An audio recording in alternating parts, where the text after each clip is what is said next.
Hi guys, this is Jeff at Slavens Racing. This video is about how to make your fuel system more reliable on the 2020 KTM off-road models. The fuel injected off-road models. So the 250 and 300 two-stroke, the 150 two-stroke, and then all the four-strokes, 350, 450, 500, all have this problem. At least I'm pretty sure they all have this same piece on them. I haven't dug into that too deep, but anyhow, so I've got two parts here. This one is the Slavens Mule fuel tap. This is the stock fuel tap. And that piece fits, that's the original one right there. Problem is it's made out of plastic. And if you bang this hose with a stick or fall over in a rock pile or something like that, you'll break that fuel tap right off. And then there you are stuck. There's no way to fix that out in the field. Why they changed the plastic, I have no idea. I think it's a stupid idea.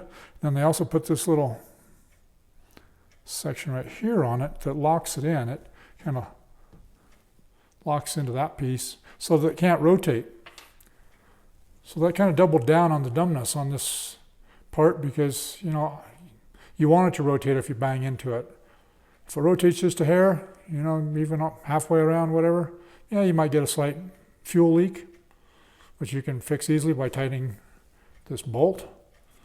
But if it's not able to rotate, then it's just going to snap off. So I had these made out of aluminum, much stronger than the stock one. And the spigot part of it's beefy as well. Also had flats put on the side here so that you can hold it with a 22 millimeter wrench while you're tightening down this 17 millimeter. And then I eliminated this Mickey Mouse thing here so that if you do hit it, it can rotate a little bit. So we've kind of done everything we could to that part to make it more durable.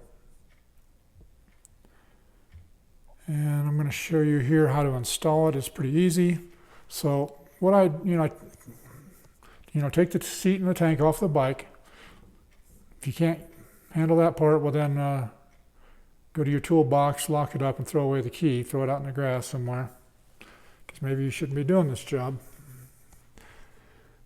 And then, I didn't want to drain all the fuel. You can if you want. Just drain it in, dump it into a gas can. I just put a clamp on here on my fuel line. I've got it safety wired there. You can also stick a bolt in the end of the fuel line. I've seen guys do that. Just make sure that vent hose, excuse me.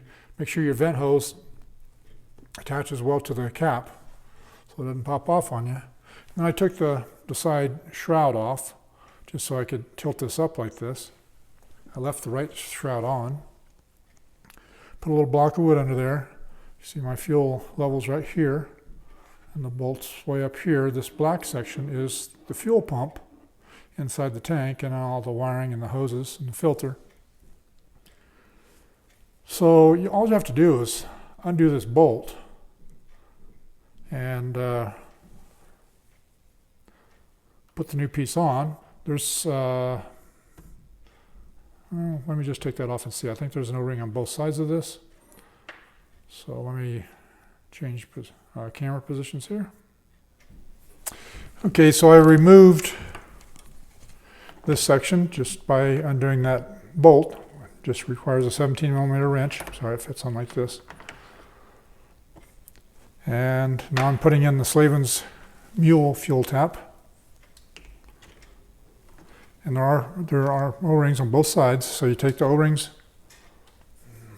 Sorry, I'm doing this by myself. Take the O-rings off of here and put them on the new piece. You can see here there's one on this side and one on this side. And you just stick the bolt through.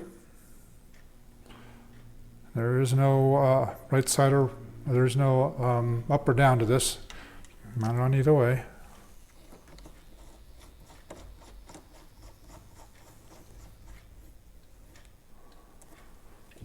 And that's about where it was pointing before, I believe. Let's see here. Nope. Looks like it's more up like this. Yep, so it goes out like that. And you can readjust this once you have the tank on the bike. Just loosen this up just a hair and then rotate it. And for you torqueaholics, sorry I don't have a torque spec on this. Just tighten it up.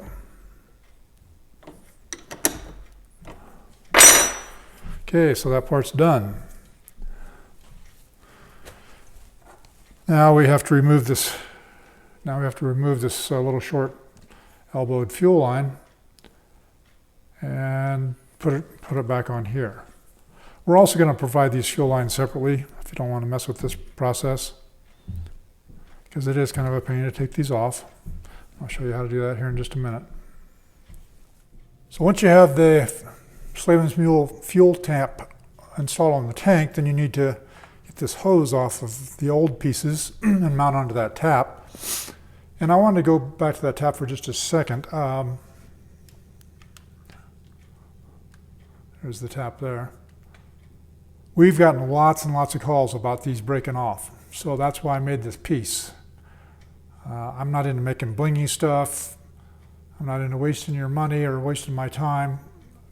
I like to make products that fix a problem, and that's what this does. Also, there are other options out there available. KTM Hard Parts makes a kit. It's like $50 and includes the bolt. It's got serrations right here, and that creates a weak point. And I have seen those break off on those. And there's some other ones out there as well, but they're all $50 or more. This is going to be a $24.95 option, I believe is the price point on it. So let's go back over here to these pieces. So these clamps are a little tricky to get off, and we'll include new clamps in the kit. And I really prefer these clamp style over the screw-on style, because they just have a better all-around fit. So they fit around the hose all the way around so you don't get a leak, and they're a lot cleaner. You don't have that big head in the way. But they are a little bit tricky to take off. So if you look at this one right here closely, you can see that it's got this little tab right here that bends over a little bit and kind of locks it in. So I just went over to the grinder and I ground that off. And I took a little flat blade screwdriver and got underneath it. And I'm going to move over to a little bit bigger flat blade. Then you can just pop that up and off of there. And then you can just undo it. So it's pretty simple once you get to that stage. And then you can remove this piece, and then you can take the one off this end and then reuse the hose. So here's the next problem in that makes your system unreliable. This is the fuel connector that plugs into your fuel line going over to your throttle body. And this is plastic as well. And I never have changed these on my bikes because I thought they were kind of tucked in there and would never cause a problem. But last summer I was out on my 500 and I was in a meadow bushwhacking back and forth, going through bushes trying to find a trailhead. And a branch, a little stick from those bushes snapped this thing right off. And there I was, 30 miles from the truck and no fuel, because it was a total mess at that point. It was pouring out, so I had to just throw the bike on its side, and so it wouldn't leak any more fuel. Luckily, one of my buddies had a piece like this that was off of a drink system. And we took that off and put it on the bike. We kind of popped these clamps off out in the field. We were able to reuse them. We just took our time and kind of pried them off and then crimped them back on, reused them, and used that drink system piece to get me back to the truck. Well, by the time I got back to the truck, because that drink system piece was not designed for fuel, it was starting to leak because the O-rings weren't designed to handle the fuel. But it got me back. But the better solution is to fix the problem before you even unload your bike, before you even load your bike up to go riding. This should be done now. So the solution there is this piece that we carry that's made, it's a nickel-plated brass. It's a lot heavier. It's a stout piece, but it just replaces that piece. So now you've fixed this problem, then this will fix this problem, and there's a third piece to the puzzle that I'll show you in a minute. Okay, so now I've got the clamps off, and I've taken the old plastic connector off, and I've put on new clamps. Now these clamps, you need to put them in position before you slide it onto the tank on this end and before you put this connector in on this end. If you put the connector in and put it on the tank, it expands the hose enough to where it's very difficult to move the clamp into position. So put them in position beforehand. Also, I'd highly recommend to take a picture of this with the old connector on it before you take the clamps and take it all apart, so that you know which orientation this little button needs to be into, and also gives you an idea of where the factory had the clamps. And they have them in a position where, you know, if you're working on your bike and you reach in there, these are pretty well tucked in to where, you know, it's not going to take the skin off your fingers. So do those two things. And then you're going to need to use a special tool to clamp those. And this is the tool we sell. It's made by Motion Pro. I have seen guys, and I've even done it myself in a pinch, use a pair of side cutters to crimp these down. You better make sure they're old, dull ones, and that you're really careful, because you can just cut the clamp and ruin it. But it is an option in case, you know, it's Friday night and you don't have the right tool and you're trying to ride on Saturday. And so now I'm going to show you how to clamp them down. This Motion Pro tool has a place here on the side that you can use for crimping. Also has it right here for crimping. And I'm going to use this top one for right now. The side one's a little safer because you can see it doesn't close all the way, so you can't really over crimp it. But this top one gets into this a little bit better. So I'm just going to go in there, use that, crimp it down. Notice no Torx back on that either. Just good and snug. You know, if it's not tight enough, it'll rotate. So just check it to where it doesn't rotate. Now it's ready to be put on the gas tank.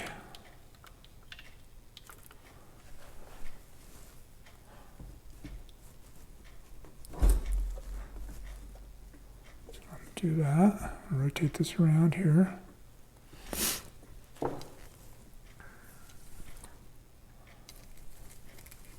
going to use the same part of the tool right there. Clamp it down. Check, make sure it's tight. It's not. Go a little bit more.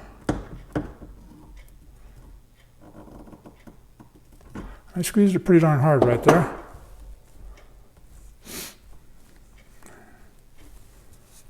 And, you know, it actually still rotates, and I don't think it needs to be any tighter than that. The hose is squishing out here at the bottom. It's probably already a little slightly over-tightened.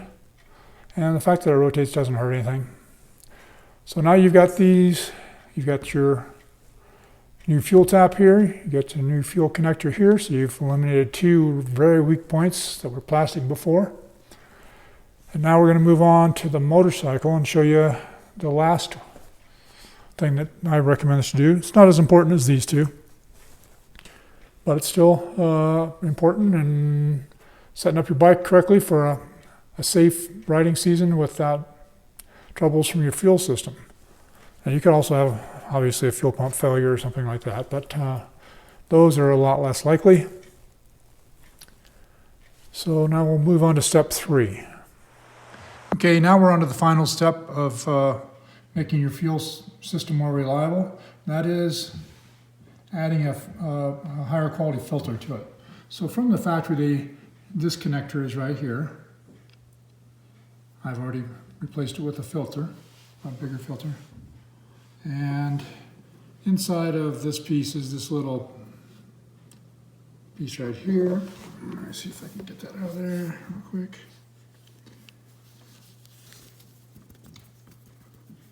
Didn't want to cooperate. Anyhow, it's just a little sock filter that fits down inside there. And you need to remove that and put it inside of here. Just as an extra precaution. It will catch some of the bigger stuff, but then this Golan filter is going to catch, the really small particles. These are an excellent filter. These guys are in Southern California, but they're actually from Israel. They're very innovative guys. They've been making excellent fuel filters for a long, long time for a lot of applications, cars, aircraft, motorcycles, a lot of different applications. And they know what they're doing. And so we asked them to make these, and they did, and it's a nice product. So what I wanted was something a little more compact. So this is the zip tie filter here. They come in blue or orange. And it's an excellent product too. We sell a lot of these, a ton of them. And it's got a great filtering system in it as well. But as you can see, it's quite a bit bigger, and so it just makes it a little bit harder to fit on some bikes. So that's why we came up with this Golan filter. Now, one advantage of the zip tie is it does come with that little filter included, whereas the Golan does not.